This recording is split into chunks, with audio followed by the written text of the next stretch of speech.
Grand Matin Sud Radio, 7h-10h, Patrick Roger, Cécile de Ménibus. Merci d'être avec nous. Il est 9h22 ce matin. Ce matin, nous recevons Éric Diard, député LR des Bouches-du-Rhône et co-auteur avec Henri Vernet de ce livre de la radicalisation au cœur des services publics aux éditions Jean-Claude Lattès. Vous pouvez bien sûr nous appeler 0826 300 300. Alors pourquoi vous avez écrit ce livre, Éric Diard ? Écoutez, en juin 2019, j'ai sorti un rapport parlementaire avec un co-rapporteur, un collègue La République En Marche, le député Éric Pouillat, sur justement la radicalisation au cœur de services publics.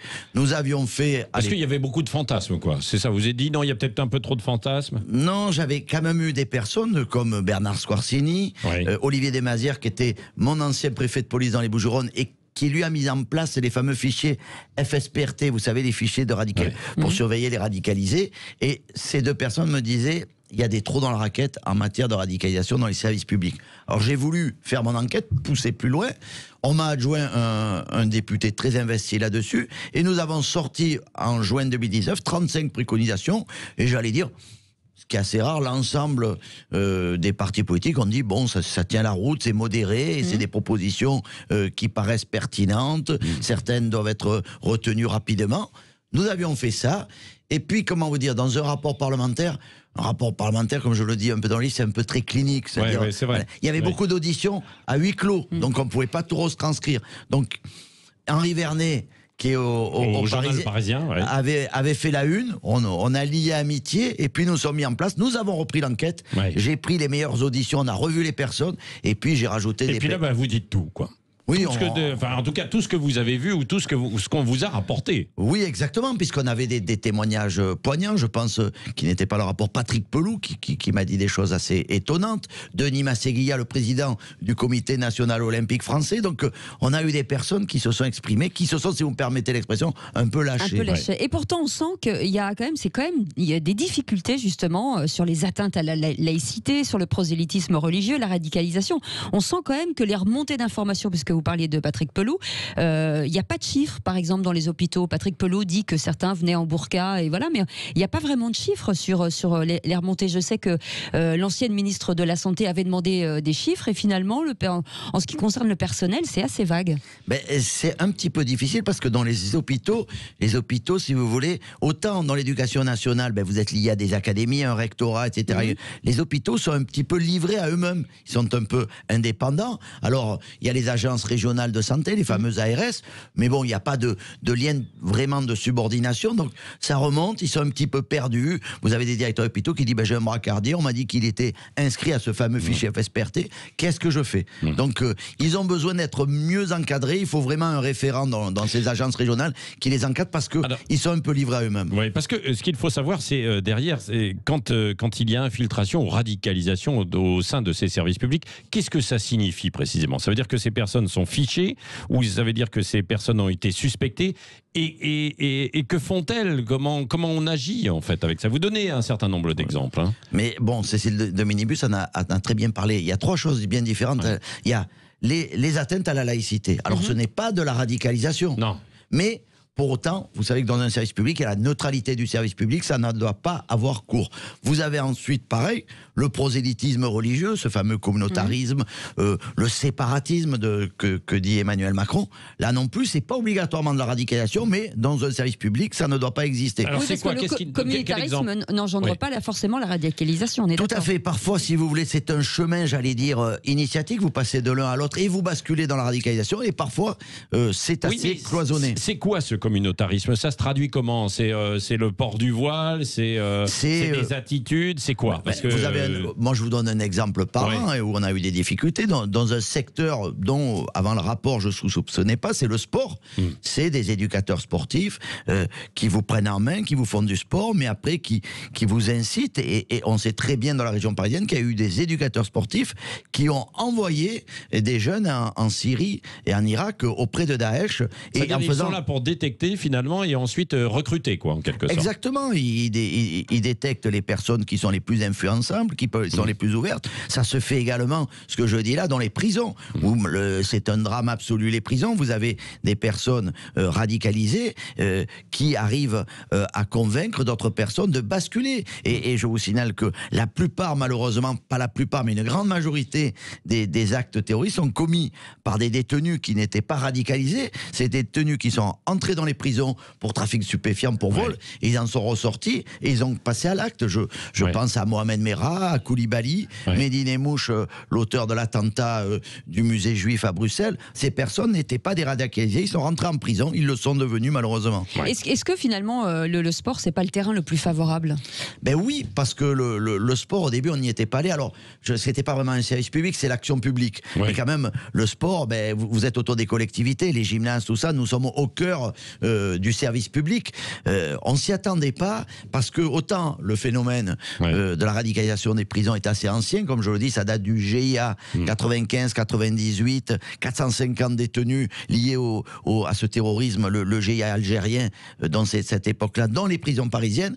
Autant le sport, c'est apparu dans les 5-10 dernières années, et on n'y pensait pas, parce que, comment vous dire, le sport, à la base, c'est un facteur d'intégration. Tout le monde y pense. On revoit la Coupe du Monde de 98. On est tous ensemble. Et de cohésion, généralement. Oui, c'est un sport, c'est un mouvement de cohésion, d'intégration. Et pourtant, dans le sport, aussi bien dans les clubs certains clubs de foot, certains clubs de futsal, le basket féminin, il y a du prosélytisme, il y a des matchs qui ont été interrompus parce qu'il y a la prière entre-temps, et il y a des sports de combat où là, il y a l'infiltration de personnes radicalisées auprès des clubs.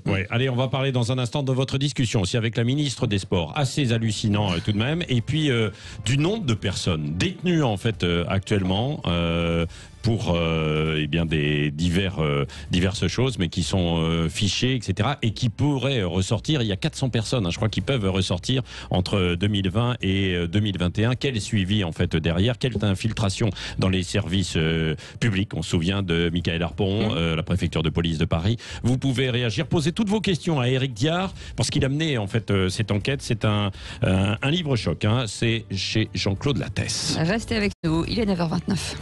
Sud Radio, Patrick Roger, Cécile de Ménibus. Il s'appelle Éric Diard, il est député, il a écrit ce livre Radicalisation au cœur des services publics aux éditions Jean-Claude Lattès. Vous pouvez nous appeler 0826 300 300. Oui, alors on parlait donc l'infiltration dans tous ces services publics, les transports, les hôpitaux notamment, et puis Cécile l'évoquait tout à l'heure aussi, Éric Diard, le sport. Il y a ce que vous racontez dans votre livre, cette rencontre avec la ministre des Sports où vous venez lui parler du prosélytisme dans le sport. Et qu'est-ce qu'elle vous répond alors? Écoutez, déjà cette rencontre avait été difficile parce que on devait lui présenter ce fameux rapport sur la radicalisation. Et puis on l'avait présenté, vous voyez, en juillet au ministre de l'Intérieur Castaner. Blanquer voulait nous recevoir rapidement. Même Nicole Belloubet nous avait reçus. Et depuis juillet, on lui avait demandé rendez-vous et c'était lettre morte. Elle nous avait donné un rendez-vous pour le mois de janvier. Et finalement, sous la pression de l'ancien Premier ministre Édouard Philippe, elle avait avancé un petit peu le rendez-vous, mais elle avait fait un peu à contre-cœur. Et donc, avec mon collègue Éric Pouillat, on avait un débat sur le rapport, etc. Et à un moment, je lui dis quelque chose que m'avait rapporté une personne qui était à Canal Plus Sport, qui est le maire de Poissy, Carl Olive, qui est un homme plus que modéré, qui m'avait dit une fois, tu sais Eric, maintenant la règle en Ligue 1 de football, on se douche en caleçon, c'est comme ça, c'est une adaptation. Et quand je lui ai dit ça comme ça, ça sans une once de discrimination, de racisme, elle m'a dit, mais enfin, monsieur Der, c'est un peu normal qu'on se douche en caleçon, avec toutes ces violences sexuelles, parce qu'elle est assez monothématique. Elle est toujours là-dessus, c'est très important, mais comme à l'époque elle était là-dessus, on lui parlait radicalisation, prosélytisme, elle nous répondait beaucoup violence sexuelle. Elle m'a dit, avec toutes ces violences sexuelles, c'est un peu normal, et de toute façon, si vous voulez vous doucher nu, vous n'avez qu'à aller dans un club de nudistes. Alors j'ai été un peu désemparé devant sa réponse.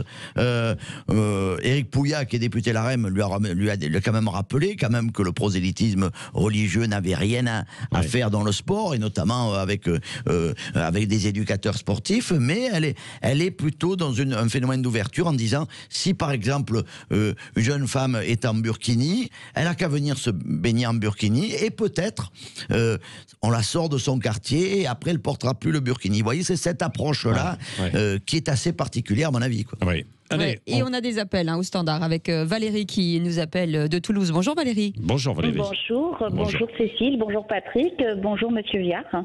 Bonjour. Oui. On vous écoute. Alors, écoutez, moi ça ne m'étonne absolument pas.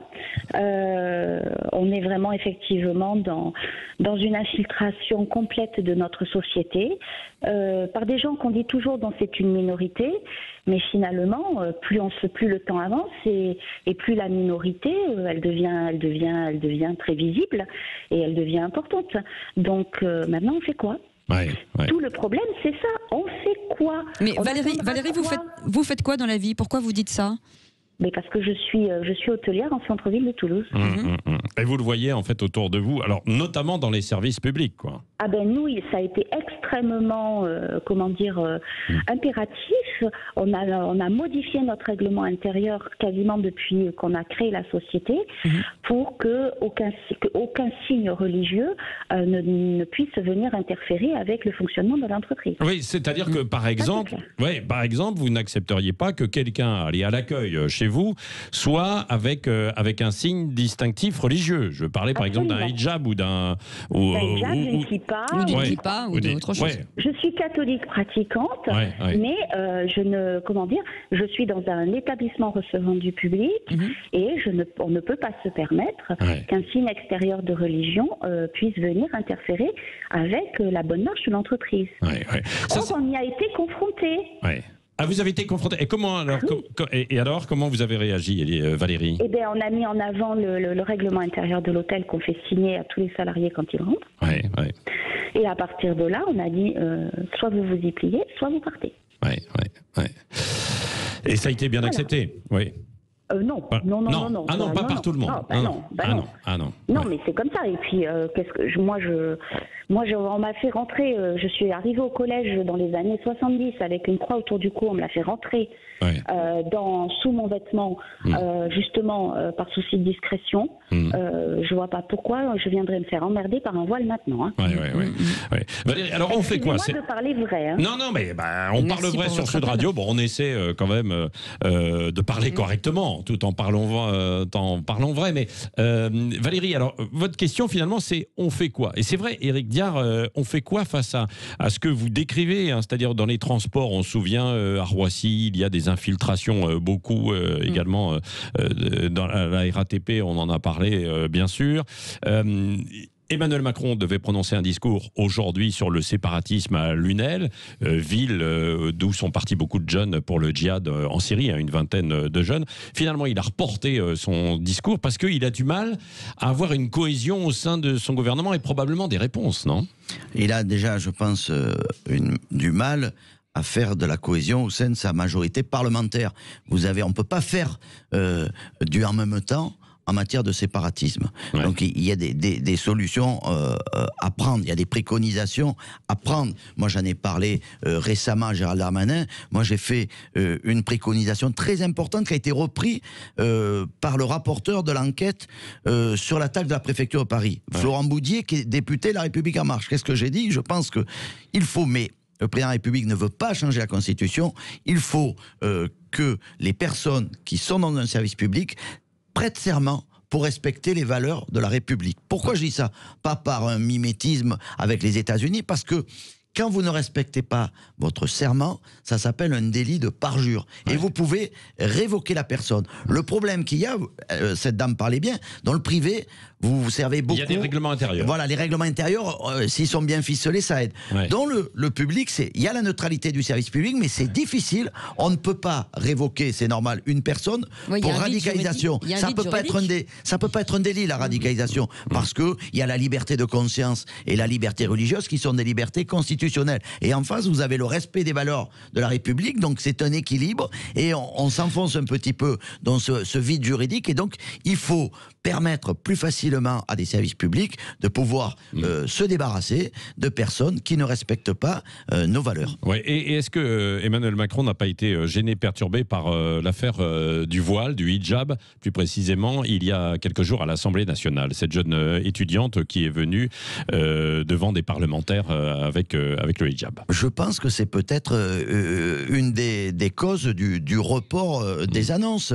Il a vu jeudi une députée de La République En Marche quitter la salle devant cette vice-présidente de l'UNEF, que l'on connaît, qui est habitué à ce type de provocation, et d'autres députés de La République En Marche dire c'est très bien, elle a le droit de venir comme ça. Donc quand dans un même mouvement vous avez autant de tendances, c'est difficile de prendre position. Vous avez d'un côté un Gérald Darmanin qui est plutôt un Jean-Michel Blanquer très axé sur la lutte contre le séparatisme. Après vous avez une Mara Cineanu qui trouve normal le prosélytisme religieux, et après quid d'Éric Dupond-Moretti, là aussi je me pose des questions. Oui. Autre appel. Autre appel. Merci beaucoup Valérie de nous avoir appelé ce matin. Nous sommes avec Gilles qui nous appelle de Seine-et-Marne. Bonjour Gilles.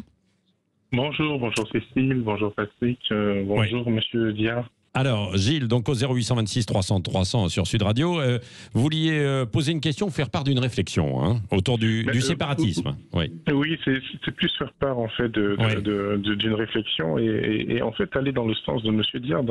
Ce que j'aimerais dire en fait, c'est vraiment comment je peux dire ça sans choquer. Je vais essayer de parler vrai sans choquer. Je pense que sous couvert de laïcité et de neutralité, on a laissé passer beaucoup de choses en fait, trop de choses même. Et les rares personnes qui ont parlé à l'époque, quand je dis à l'époque, ça remonte à quelques années, se sont retrouvés très vite taxés de xénophobes, de racistes. On les a très vite mis à l'extrême droite ou de réactionnaires même.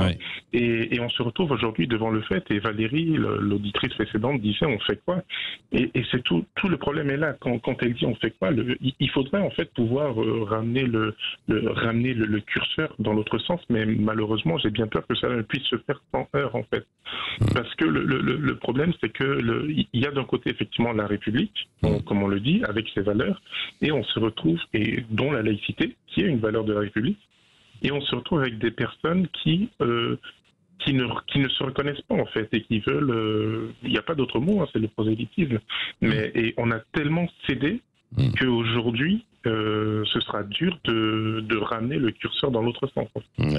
Oui, alors bon, c'est l'islam politique qui est derrière, ce que vous évoquez beaucoup, Gilles, parce que évidemment tous les musulmans, loin de là, ne sont pas effectivement dans cette démarche, grosso modo. D'ailleurs, quand on parle en fait des familles, souvent c'est un peu du 50-50, quoi, avec des gens qui veulent qu'on impose en fait, l'islam, et puis d'autres qui disent non, on s'adapte à la République, quoi. Éric Diard. Moi, ce témoignage de cet auditeur me fait penser à quelqu'un, à Patrick Pelloux. Patrick Pelloux, que je ne connaissais point, que j'ai eu le plaisir justement d'entendre pendant plusieurs heures avec Henri Vernet. Qu'est-ce qu'il dit clairement? On ne peut pas soupçonner Patrick Pelloux est un homme de la gauche. C'était SOS Racisme. C'est un French docteur. Et qu'est-ce qu'il vous dit? Dans les années 80, j'étais comme ça. Et à un moment, il y a quelques années, il dit tiens, je vais faire un stage d'échographie pour voir où j'en suis. Et là, il voit des femmes voilées de pied en cap. Il dit je ne reconnais plus l'université, je ne reconnais plus l'hôpital. Et après, vous voyez ce témoignage, il m'a parlé un peu en off. Il m'a dit Monsieur Diard, vous voyez, moi je suis de gauche, mais sur le gouvernement Hollande, si j'avais un reproche, le principal reproche, on n'a pas été assez ferme, on aurait dû défendre plus la laïcité. La laïcité, pour moi, c'est une valeur de gauche, alors c'est pas une valeur de droite ou de gauche, mais c'était à la gauche de la défendre le plus fermement et de se battre sur ses valeurs. Ouais, c'est là où on a lâché, quoi. Est-ce qu'il faut lever la confidentialité sur les fichiers S, au moins pour les maires? Alors là, c'est toujours un éternel problème. Les maires le posent. Ça pose. Alors, je vais vous expliquer la problématique. J'ai eu les renseignements territoriaux à ce sujet. Ça dépend. Parce que, n'oubliez pas, et il y a eu un livre à ce sujet qui s'appelle Le Gang des barbares, où il y a un certain clientélisme politique, et le renseignement territorial se demande si le maire ne va pas donner ces renseignements. Donc là, il y a un travail à faire, parce que le renseignement territorial ne souhaite pas donner. Par contre, je vous signale, il y a quand même des groupes d'évaluation départementaux qui se réunissent dans les préfectures. Je pense pas le renseignement territorial. Le préfet ou le préfet de police peut s'entretenir avec le maire. On peut savoir le maire quand même. Et si c'est un maire qui est attaché aux valeurs républicaines et qui sait pas, je pense qu'on peut transmettre ces informations. Mais attention, ce sont des informations. Je vous rappelle qu'un fichier S ou un fichier FSPRT, ça signifie pas nécessairement que la personne est radicalisée. Peut-être c'est que son frère qui fréquente une mosquée salafiste rigoriste, c'est simplement ça. Donc moi, ce qui peut poser un problème dans le sport pour les gens qui portent le maillot français, par exemple. Tout à fait. Et moi, j'ai un exemple à Argenteuil que j'avais eu dans un témoignage. À Argenteuil, ils avaient un fichier S. Le renseignement territorial avait eu la mairie et ils s'étaient mis d'accord pour garder ce fichier S dans la collectivité d'Argenteuil.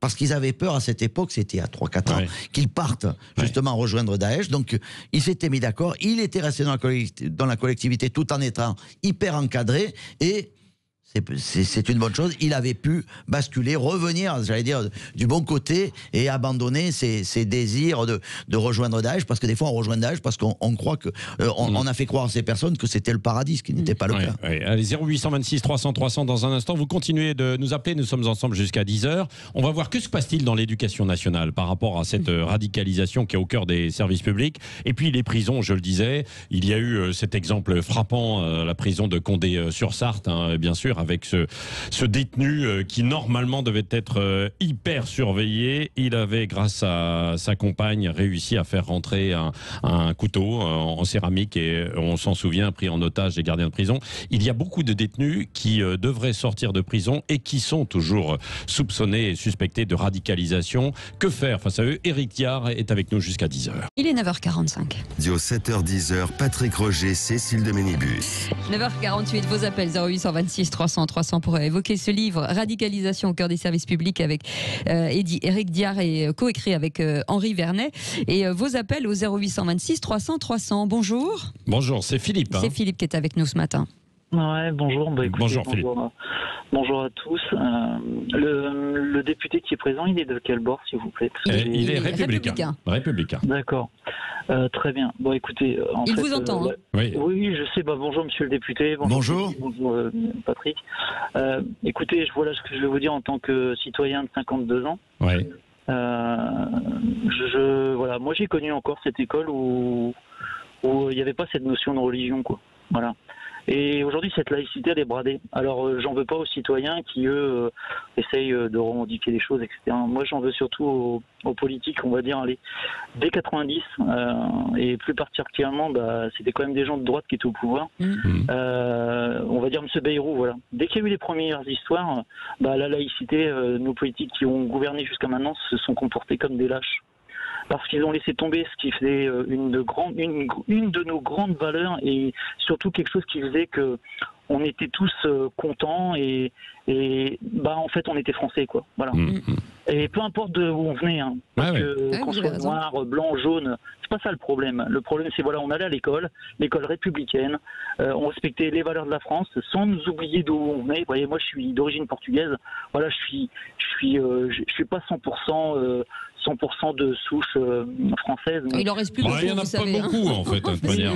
Ce pays, vous voyez, ce pays je l'adore. Ouais. Ma mère, elle a eu beaucoup de chance d'arriver ici, et c'est grâce à cette valeur, vous voyez, la laïcité pour moi c'est très important. Ouais. Et aujourd'hui, vous voyez, et ce que je reproche aujourd'hui, alors je vais vous dire, vous me corrigez, monsieur le député, vous-même, les combats qui ont été menés pour arriver à la loi de 1905, ils ont été menés par des gens de gauche. Vous m'interrompez avec des combats très très durs, des combats qui ont été menés à l'Assemblée, mais où les gens quand même ont mené des combats rudes, mais politiques. Je dis pas dans la violence, mais des combats rudes politiques.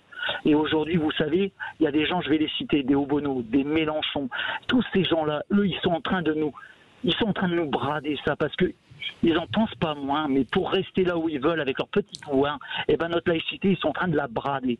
Et aujourd'hui, ce qui se passe aujourd'hui dans les services publics, dans tout ce qui devrait faire nation, est gangréné parce qu'ils donnent la faille à ces gens-là. Et dès qu'on ose dire quelque chose, on est catalogué comme islamophobe, etc. Alors aujourd'hui, la minorité, c'est l'islamisme parce que la majorité des musulmans, ils sont peinards dans leur coin. Ils emmerdent personne. Oui, mais aujourd'hui, nous, on nous bassine. Et moi, j'ai connu les premiers arrivés. J'étais tolérant. J'ai joué au foot pendant très longtemps. Et j'ai vu arriver. Dans quel coin vous étiez où? Vous étiez où? Je jouais au foot. Je vais le citer. J'ai joué au foot à Lyoncourt, dans l'Oise. Ouais. Et quand, dans les années 90, j'ai vu arriver donc des copains maghrébins. Ouais. Et j'ai vu les premiers arriver et commencer à se doucher en short. Ouais. D'accord. Et par tolérance, j'ai accepté. Et personne ne disait rien. Sauf qu'aujourd'hui, la minorité qui arrive aujourd'hui dans ces clubs-là et tout, aujourd'hui, ils imposent les choses. Et quasiment, je peux vous dire que si jamais vous osez faire une réflexion, vous vous faites défoncer.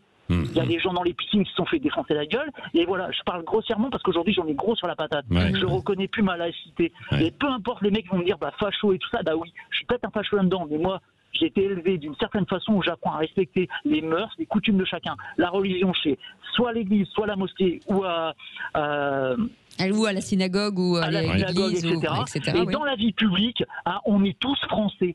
J'en ai rien à foutre du reste. Alors, et vous avez bien raison. En politique, battez-vous. Battez-vous et donnez les droits et faites le ménage. Merci de m'avoir écouté. Eh ben, Philippe, mais restez avec nous parce que Éric Diard vous écoutait donc avec attention. C'est vrai que, comme le disait Philippe, dans les années 90, le pouvoir politique a un peu lâché quand même, trop vite, quoi, non? Je souscris. Et c'était la droite, bien sûr. Il n'y a pas de droite et de gauche. La gauche. Regardez, moi j'ai fait le rapport avec un député de La République En Marche, qui est plutôt d'obédience, plutôt de gauche, ardent défenseur des valeurs républicaines. J'ai fait le livre avec Henri Vernet, qu'un journaliste objectif, justement pour pas être marqué. Et ça me fait penser justement à cette anecdote dont je parle dans le livre, qui résume tout. J'étais justement, il y a 1 an et demi, à cette antenne, à Sud Radio, et j'avais un débat avec un syndicaliste de la RATP, et il y avait eu l'affaire de la jupe, la fille, le conducteur ne s'était pas arrêté, est-ce que c'était parce qu'elle a vu une jupe trop courte ou pas trop courte? Il y avait un débat avec ce syndicaliste, et est-ce que la RATP est-elle communautariste? Alors on était passé de 70 à 85%, et à la sortie de ce débat, coïncidence, je devais l'auditionner pour mon rapport parlementaire sur la radicalisation à l'Assemblée. Je lui propose de prendre le taxi, on prend le taxi, c'est très près, on va à l'Assemblée nationale et on continue notre débat. Arrivé au pont Alexandre III, le chauffeur de taxi se tourne, un vieil Algérien qui nous dit vous parlez de la RATP? Et là je dis mince, j'aurais pu un peu le regarder, j'ai un peu gaffé. Et je lui dis oui. Et là ce chauffeur me dit ça tombe bien. Moi mon fils il est rentré il y a 6 mois à la RATP, pourquoi on l'oblige à aller à la mosquée?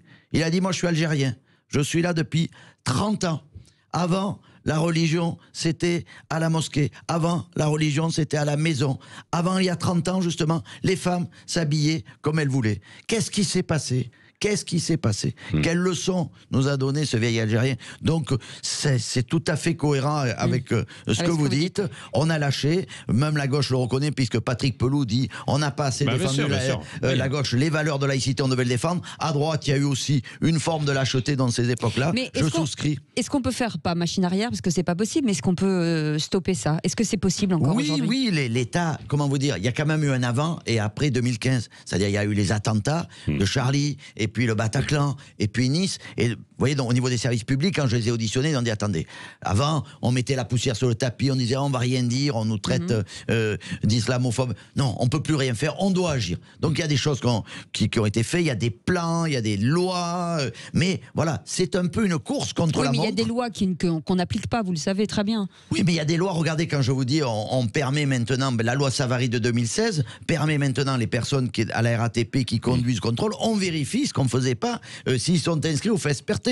Depuis mars 2019, dans les prisons, quand on recrute un surveillant, on vérifie à peine s'il est inscrit au FSPRT. Je vous signale qu'actuellement, il y a quand même une quinzaine de surveillants pénitentiaires qui sont inscrits au FSPRT. Non, vous dites qu'à Marseille, par exemple, dans quelques prisons, évidemment, il y a des infiltrations assez fortes, quoi, parmi pas les détenus, mais parmi les gardiens de prison. J'avais cité un cas de l'établissement pour les mineurs de la Valentine, où il y avait 3 individus qui étaient inscrits au FSPRT, et l'administration pénitentiaire s'apprêtait à mettre un 4e. Le préfet de police était vent debout, et finalement la ministre, quand je lui donnais le rapport, m'a dit bon, ce 4e est vraiment radicalisé, d'ailleurs il a réussi un concours, on ne sait pas quoi en faire, on ne va pas le mettre dans les prisons, mais mettre des personnes inscrites au FSPRT dans un établissement pour mineurs, pour moi ça me paraît irresponsable. Et vous dites qu'il y a 400 détenus de droit commun radicalisés aujourd'hui, et qu'un certain nombre doivent sortir, là, 2021 et 2020-2021. Non, alors alors il y a 400 détenus